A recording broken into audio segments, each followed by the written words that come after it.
Hello there, guys. Welcome back to Younes Talks Football. I hope all of you are doing well today. So, video number 2. If you didn't catch video number 1 earlier on, you can go and have a look. Much appreciated. But we have more than enough for a double upload. In fact, this second video is stacked. So, we got tons to go through. So, without further ado, let's get into the latest. Starting off with more as to what we discussed earlier on in relation to the striker situation. We now have a little bit more clarity and things are starting to piece itself together. And you know what? I'm not entirely surprised this has gone down this way. Here's the latest from Nizar Kinsella. Strasbourg striker Emegha is seen internally by Chelsea as a player that could play for them soon or in the Premier League. The decision to recall Gu was also taken with Emegha's future development in mind. So, not necessarily needing to go for someone that's going to sign and then join the club. No. Just recall Mark Gu. Jackson's left. We have the future in mind. We have Emegha, who I remember during the transfer window, and I was talking about Emegha, and I did bring up the possibility of, can we just bring him in from Strasbourg? You know, if we do need someone. Well, no. Just like the reason why we've not signed a goalkeeper. Because we are looking for Mike Penders to walk into the club next season. Is the same as to why Emegha is being looked at as someone that's going to come into the club next season. And Emegha should be at a point where, is he going to be ready to lead? No, of course not. But he will be brought in and he should have enough to be able to compete with João Pedro, Liam Delap, and then we will have 3 strikers. But to throw him in now, he's not going to play as much. Maybe now with Liam Delap out, he might play. But at Strasbourg, he's definitely going to be playing. Definitely. So, I think Chelsea have taken the same route that they did with Mike Penders for this as well, which is why we didn't end up getting anyone in and we just brought Mark Gu back and we thought, you know what, we'll be all right with that for now. Because once Delap comes back, then we will have Pedro, Delap, Emegha. Maybe at that point, Mark Gu goes on loan. And actually has a good loan. Maybe Mark Gu goes to Strasbourg. You never know. So we'll wait and see what happens there. But Emegha, and you know what? For his development, I think this could work out. Because remember, we're not looking at Emegha. If this was like 2 years ago, and we look at Emegha and we go, no, you know what? After you're done with your loan, you're going to come to Chelsea Football Club and you're going to be the #1 striker. We'd all be kicking off. But Emegha to come in and supplement the other two and also add to his development and see how he can compete and how he can settle in and what he can do at Chelsea with João Pedro and Delap next to him. At that point, we get a good idea. And I think even for Emegha in his head, he won't get carried away. I think he'll understand that situation and he will be okay with it. Unlike Nicholas Jackson, who... Sorry, I feel like I'm going to sneeze. I'm just like, no, please don't sneeze. But unlike Nicholas Jackson, who... We have to be realistic here. He was never going to settle for 3rd. Never. And he wanted to go. With Emegha, I think Emegha understands the situation. So let's wait and see. But this is what we're being told now by Nizar Kinsella. And we'll see how Emegha does at Strasbourg. So we'll keep a close eye on him. Let me know your thoughts down below. Let's move to... I have to show you this, right? So pay attention. Chelsea president on Sancho. Apparently he says, we had an agreement to buy him out for 20 million euros. But the player in the last season did not show up to several training sessions, once not even to the stadium for the match. He spent the night chatting with his girlfriend, slept during the day, and when he had 2 days off, he went to Los Angeles to see his beloved. For this reason, we preferred to pay the penalty. That is what came out from La Repubblica in Italy, right? And it has been completely and utterly debunked. So this is why I want to show it to you, and I want to show you that it's fake. Quotes reported by Italian press from Todd Boehly about Jadon Sancho are completely fake. Todd Boehly didn't release any interview to Italian newspapers about Jadon Sancho. and never commented about the English winger situation. It's a complete fabrication. And to be honest, there's no track record of this whatsoever. This interview did not exist. It was never conducted. So I thought it'd be important to show you that because it is completely untrue. This could be the Frank Lampard meme. You know, it could be like, oh, yeah, I was just joking. Yeah, I was just joking. No, but for real though, Sancho was, you know, poor. Like, I think that's the overall sentiment, but he didn't do all of that. I mean, La Repubblica, what are you lot doing? Did you lot get drunk in the offices or something? You thought, oh, what can we fabricate today? Oh, let's just go on a mad one, right? What can someone come up with on the spot? Oh, he went on a bender and he went to see his missus. He didn't show up to training. He overslept. That's a good one. That always works. That works for us. You know, La Repubblica, honestly.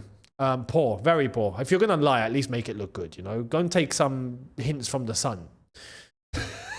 Maybe that will work. But that's the latest there, so don't pay attention to that. It was a load of waffle.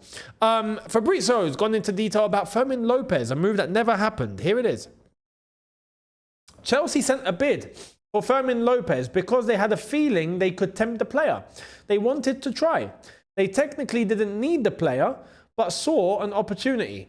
He will stay on Chelsea's list for the future. This is interesting. And why? Because I'm going to come to a certain player later which might be related to this. But we'll see. We'll see if we're going to go back in for Fermin Lopez at some point. But we didn't really want the player, did we?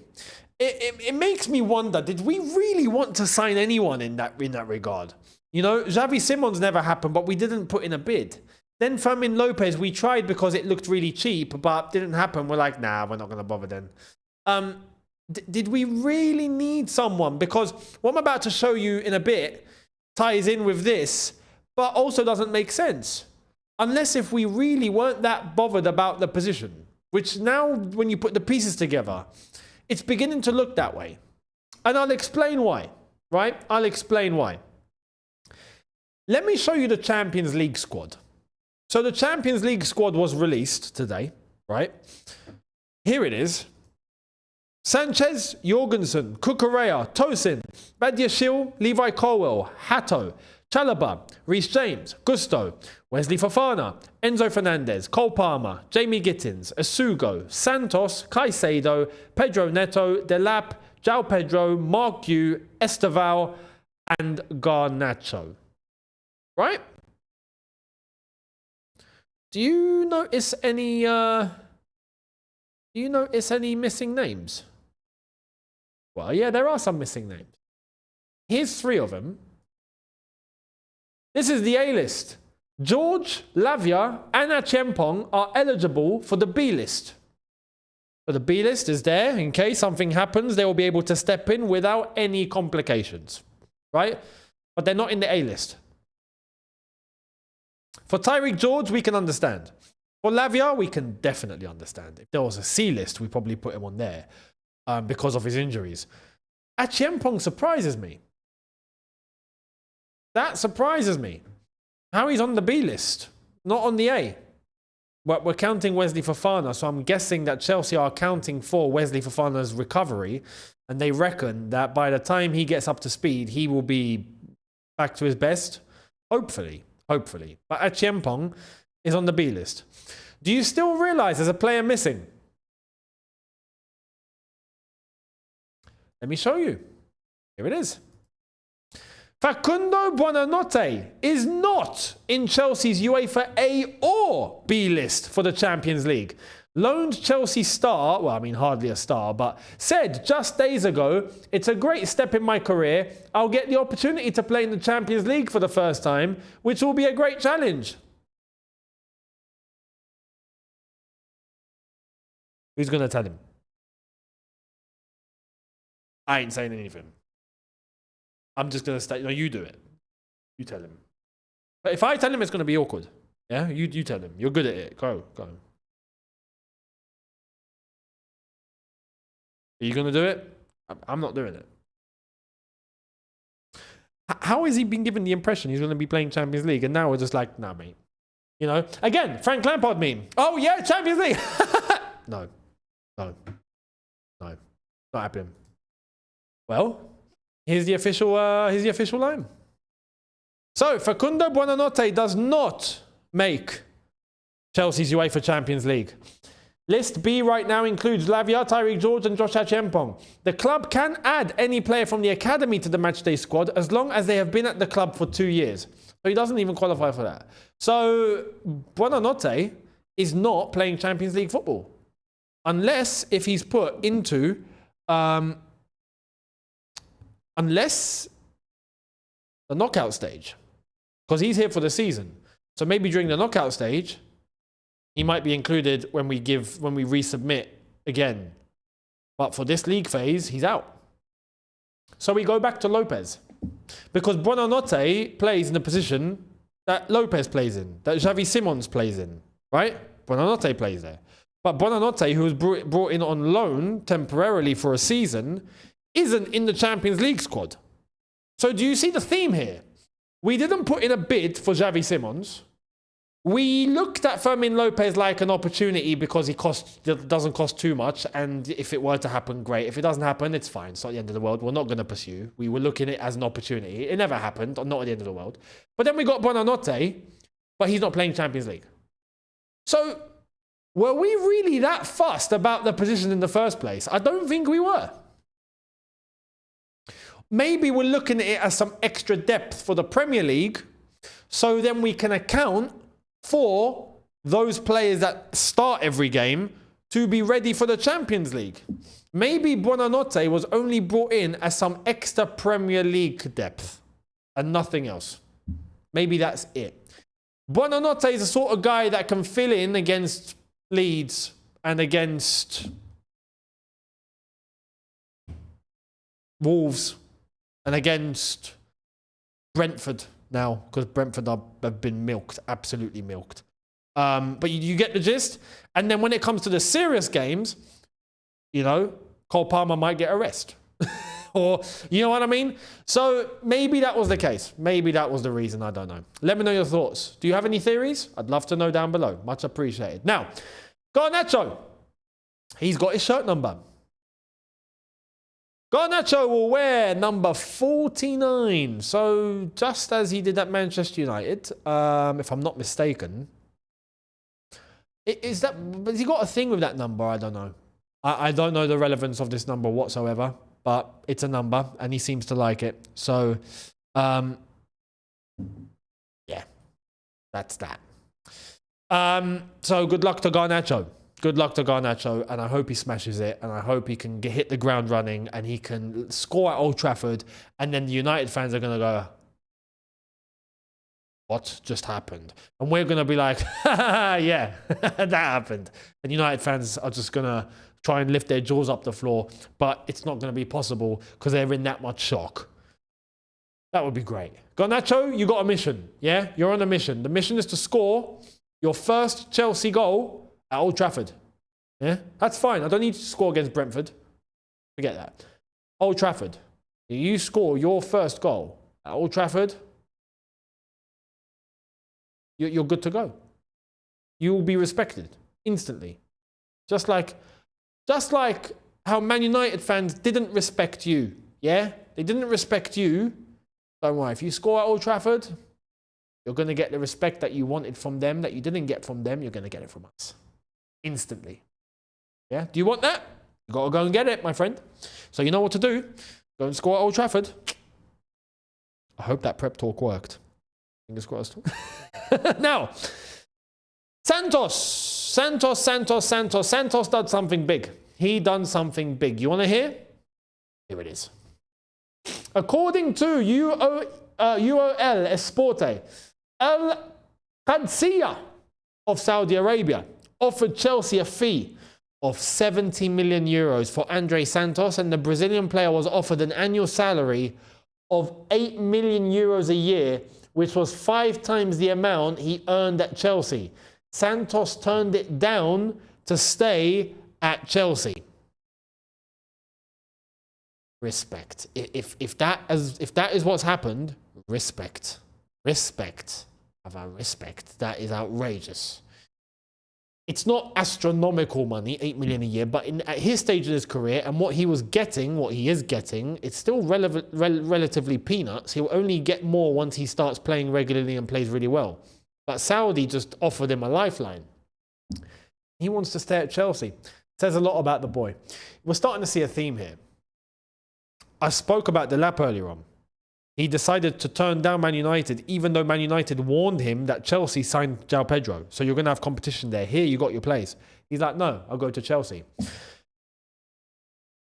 Esteval, the type of boy that he is, even at his young age, but he's someone who seems so grounded and level-headed and knows exactly what he's got to do, and he's serious and he's committed and he's a natural, and he puts his head down, he works, and you know. And now this, Santos, we're finally getting players that they're switched on. You know, they're clicked here. They know exactly what they're doing. They know exactly how to carry themselves and how to think for the overall bigger picture, for themselves and for their careers, for their clubs, for their national teams, for all sorts. That's good. That's good. You know, we ain't got coconuts in the asylum. You know, like at one point we used to. So happy days, happy days. Now that's Santos. Big respect. Kudos to you, my friend, and good luck. And I hope you continue to smash it. I'm sure you will, because Santos is a top player. So let's wait and see how much depth he's going to provide for us this season. And I'm pretty sure he's going to do just that. Now, the bomb squad. The bomb squad, it's called. The bomb squad are players that are not in the squad, that form their own little squad because they're outcasts, and we've got nothing to do with them, and we can't sell them or get rid of them, but they're not involved, so they kind of got their own thing going on. That's called the bomb squad. Well, let's go to the bomb squad. What's the latest? Here it is. So, the extent of the bomb squad isolations include having to use a separate toilet, a different changing room, and not being allowed to eat with any first teamers. The remaining bomb squad members are Sterling, Disasi, and David Fofana. Oh, so Fofana's not one of the strikers that... Okay. So we've just got Mark Yu and David Washington then. David Datro Fofana will never be given a chance. Just won't, poor guy. Poor guy. You know, because he's never kicked up a fuss or anything, and he's tried loan after loan, and the loans just haven't worked. It's not even like, it doesn't seem like it's even his fault predominantly. I don't know, maybe he's not showing enough, but the moves just keep collapsing for him. So he's in the bomb squad. But Sterling, understandably, and he's not that fussed because he's getting paid for sitting down. And Disasi I don't get. Disasi turned down 3 Premier League moves. For what? Now, Disasi, like I said yesterday, can still leave if Saudi come in, which apparently Neom FC in Saudi are interested, and their window is still open for the next week or so. So they might have to make a move, and if they do, Disasi, consider playing football, mate. That's your only option. Because at Chelsea, you're not kicking a ball. So do something for your life. Do you know what I mean? So that's the bomb squad. Thankfully, we haven't got too many members in the bomb squad now. We're down from like, I don't know, 8, 9 to 3. You know, we got rid of a lot. So Sterling should be gone. He's not. Disasi could still go. And David Atra Fofana only just came back, and now he's in the bomb squad. So we'll manage it. We'll see what happens. But understandably, these guys are not anywhere near the first team for reasons that I already said a couple of days ago on here when I was talking about not mixing the two and why that's important for the team. So you can go and have a look at that if you haven't seen it already. But the bomb squad, let them do their thing. Now, Marco Correa, not only is he a smart player, but he's a smart guy, right? And I'll show you why. Cucurella this season has been fantastic. Last season was fantastic. Has become a key player in our squad. But even mentally, he seems like he knows exactly how things should work. And I'll explain why. Here it is. Marco Correa said, when I arrived in England, at my first team there, which was Brighton, I was surprised that English players were aiming to play for Real Madrid or Barcelona, not Arsenal or Chelsea. That's when I realized the appeal of Real Madrid and Barca, that they have fans all over the world. Real Madrid and Barca may not have the financial means of the Premier League teams and can't afford to pay such high contracts, but their history and reputation allow them to sign many good players. And he's not wrong, because obviously with them, it's not just money, It's heritage. It's history. When you play for Real Madrid, specifically Real Madrid, I feel like Barcelona have kind of made their own version of this. But Real Madrid have always been the club where if you end up playing for Real Madrid, you're in the history books. You are one of the guys that played for Real Madrid. It's the creme de la creme. It's the elite of the elite. It's the king of kings. You know? I think now we're starting again. This is why I'm saying football's changing. Tactically, on the pitch, but off the pitch, financially, and now this. Because of the finances, clubs that were seen as juggernauts are starting to look pretty ordinary. And that includes Real Madrid, Barcelona, Bayern Munich. When you hear these teams now, are you scared like you used to be? I remember back in the day, man. Anyone even mentions the thought of Real Madrid, you're like, oh my God. No. Barcelona, many teams, thankfully, Chelsea were the one team, whilst Barca were at their best, that could stop them. And that's why it meant so much, because it was Barcelona. It was, this is the best, one of the best teams to have ever existed. And we've stopped them. Like that's why we big ourselves up. But overall, on a footballing level, Barcelona. Bayern Munich. Why do you think in 2012 we were bricking it? Like we're playing Bayern Munich in the final, in their backyard. None of us thought we'd win that final. We had that thing like, let's give it all we got, but it was one of the biggest mountains to climb. We did it. So again, this is with Chelsea, innit? We're Chelsea, what can I say? But, got to big ourselves up a little bit. But now when you hear Real Madrid, are you scared? Not really. They're a big team, but it's not like it used to be. When you hear Barcelona, are you scared? Again, it's not like it used to be. Before, Valdez, Puyol, Piqué, Busquets, Iniesta, Xavi, Messi. How can you stop them? You're like, we've lost. Not anymore. Bayern Munich now, when you hear them, are you scared? Definitely not. Now, especially Bayern Munich. But why? Why is this the case? Because each one of them are in leagues where the money has gone down. Why do you think Real Madrid have decided to deploy a fantastic tactic of keeping the player on hold, waiting for their contracts to run down, and then going, we'll buy you on a free? How many players have they done that with now? Top players, Mbappe included. But why? Because they haven't got the financial means that they once had. The Premier League clubs do. We're the only league in the world that has clubs that still got money to spend and go, yo, we'll balance it out with the books and whatnot, but that's fine. We've still got 500 million to splash if we really want to, which they have. Liverpool have. Chelsea was second, but we sold nearly 300 million, or we did sell 300 million. There is money to spend. So that is something that needs to be taken into context. What Marco Correa is saying here is that it's true. English players growing up or English players in the league should be aspiring to play for the best English teams. But there's always that Real Madrid, Barcelona vision, you know? And it's because of the history, not because of the financials. But I believe with time, that's going to begin to shift. If La Liga, Serie A, Bundesliga, Liga, well, not Liga, because they've never had money. But you get what I mean. If they don't somehow find a way in order to get money injected into their leagues, the Premier League has all the attention. The Premier League has monopolized it all. If they don't try to do the same in some sort of capacity, we're going to enter a time, maybe in 10, 15, 20 years, where Madrid, Barca, and Bayern Munich will not be looked as dangerous anymore. They'll just be looked at as, oh yeah, it's just that Spanish team. How mad would that be? How mad would that be? Let's wait and see. Money talks. Money talks. So the Premier League, yeah, that's the leverage the Premier League have. Let's wait and see. I think the one thing that can save those clubs, and I'm going to say this, and I hate it, but it's the truth, and I think this is why many people are also against it, is the Super League.